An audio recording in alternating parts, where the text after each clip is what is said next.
This one is for the managers at the Eldorado, and my name's whatever. I'm staying in 303 right now, December 24th. This is my checkout time. It's 8:26 in the morning, and I just want to point some things out, and I hope that it's maybe considered because I'm still looking for a place to stay. But you know, I stayed here for 4 nights. Within the last 6 weeks, I've stayed here a total of 7 nights, I believe, and the 5 nights before I stayed on, I think it was on the second floor. It had a patio off the room, and I have never given a Google review to the extent that I gave that night.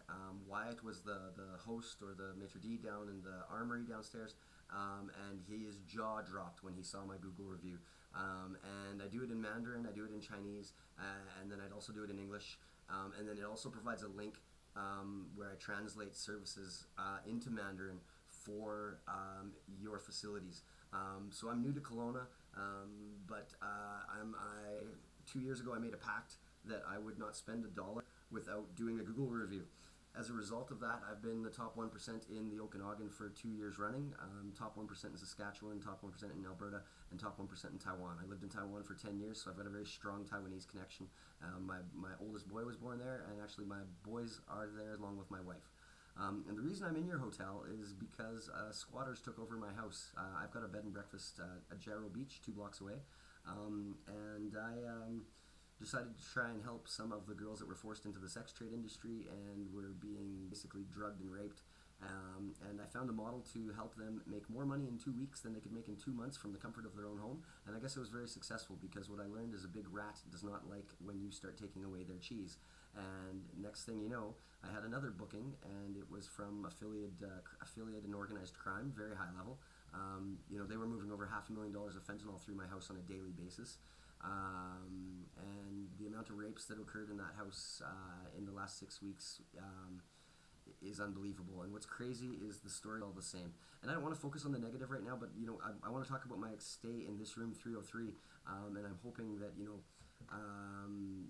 I just want to point something out to you. So I've been here for 2 nights, and the TV hasn't worked. And I made a comment to that, and I needed sleep. Like I said, I've been on the streets for 6 weeks because the squatters that took over my house were trying to kill me.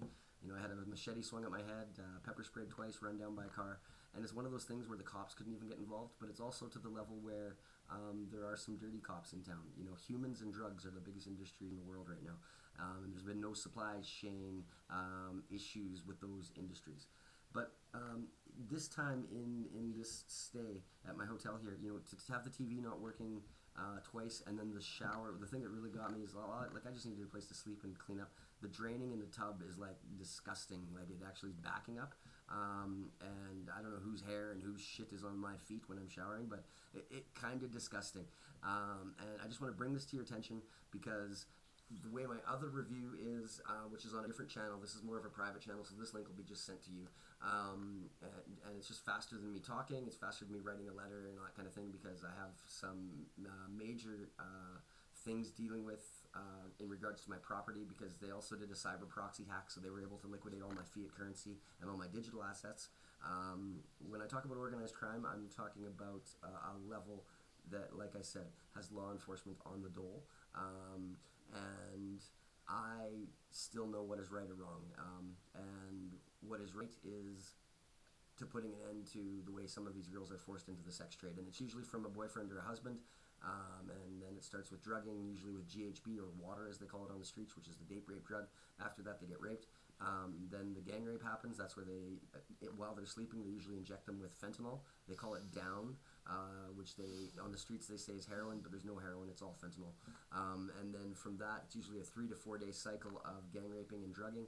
After that, the woman is totally broken, mentally, emotionally, physically, and spiritually, and then that's when she's to go into the hotel. So they clean her up and they make it seem like they're knights in shining armor. Then they throw her under the hotel. They give her $200 to $300 an hour is the going rate for a John to come and see the girl, and that girl maybe gets about $100, most of which will go right back to feeding her addiction. Because after the 4 to 5 days of straight fentanyl use, not to mention the pain that the woman has been getting masked by the drugs, she's an addict, and it's a very sad event. So what I'm just sending this video to is, it's 8:30 right now. I'm hoping I can get a little bit of a late checkout because I do have a meeting with some people that are helping with the bailiff and getting some people out of my house, as well as I've been forced to sell my house. It was the only way to get the squatters out. It would have taken 6 weeks had I not. And they've stolen everything from my kids' toys to silverware to washer and dryer. These are, like I said, organized crime to a level that I've seen on the news. Some of their activities the following day, probably a dozen times in the last 6 weeks. So I hope, I'm looking for a room to stay. I was going to maybe go to the Menteo. I'm not sure whether you want a comp a night or anything like that, or how we can work something out.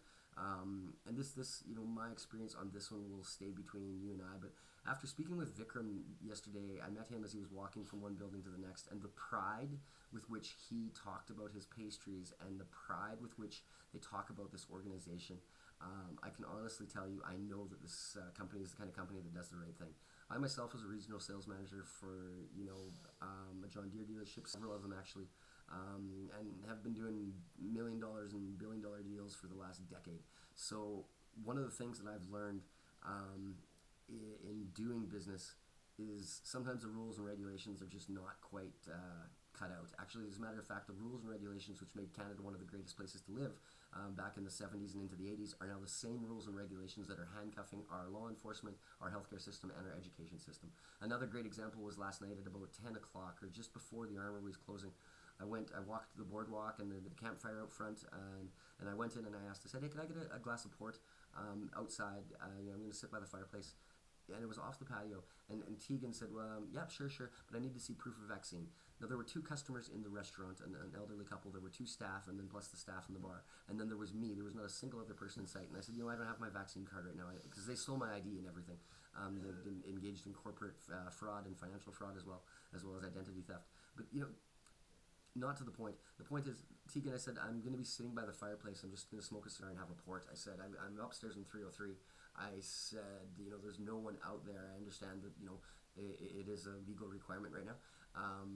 However, I'm allowed to stay in the hotel, and I'm allowed to walk the boardwalk. And you can even put it in a plastic glass if you'd like. The last time I was here, honest to God, I cannot tell you the amount of times I said, wow, about the quality of the products and services that you have here. The house red blew my mind.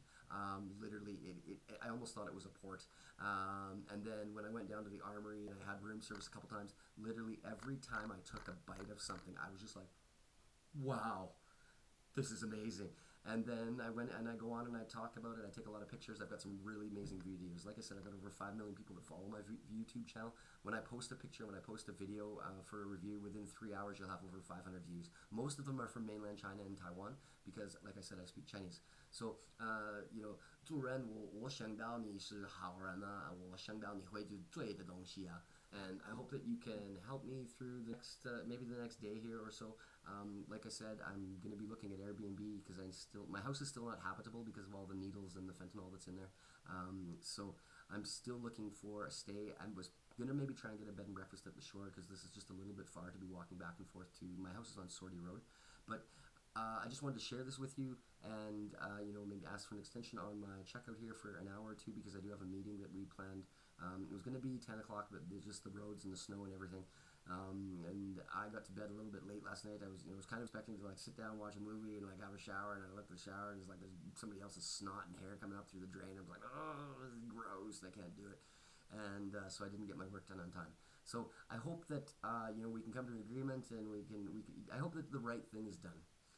All I've learned through doing business is that, and Jim Pattison taught me this most, he said he's an operator that doesn't operate with a lot of rules and regulations. And he said, Craig, you were hired in this position because there's going to be times and situations where the rule books don't apply. And I don't have many rule books anyway, but you're here to make the decisions because of your experience and your education and my trust and faith in you.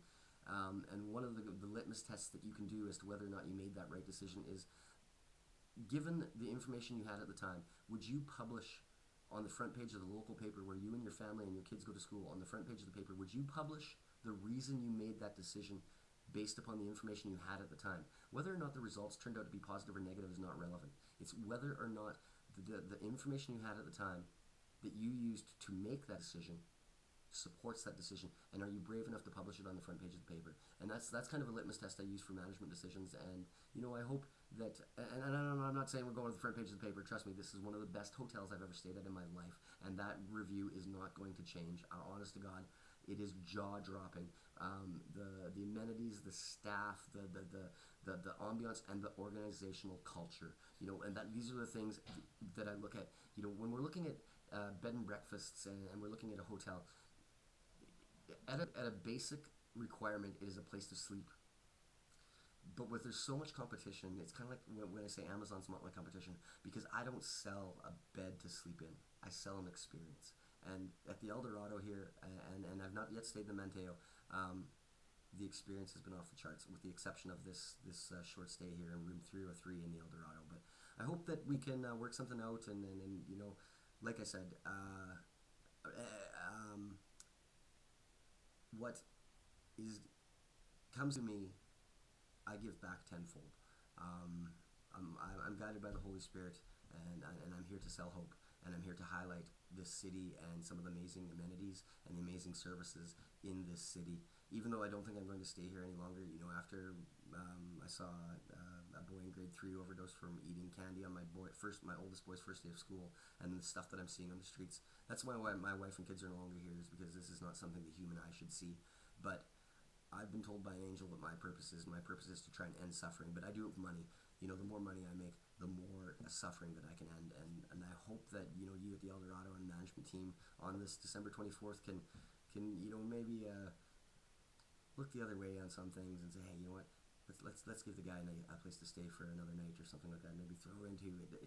It doesn't matter to me. I've got my meeting today. I should have some cash coming towards me, probably 10 grand or 100 grand or something like that.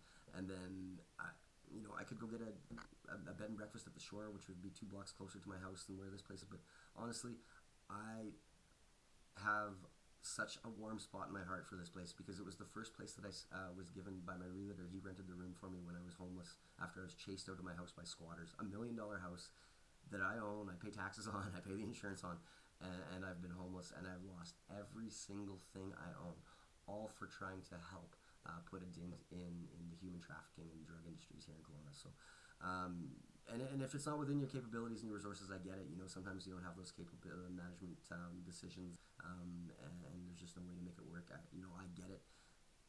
That said, I did work for one of the richest guys in Canada, and he never found a situation that we couldn't solve. So I hope that this finds you well, and you and yours have a Merry Christmas filled with joy, health, happiness, and abundance. God bless you.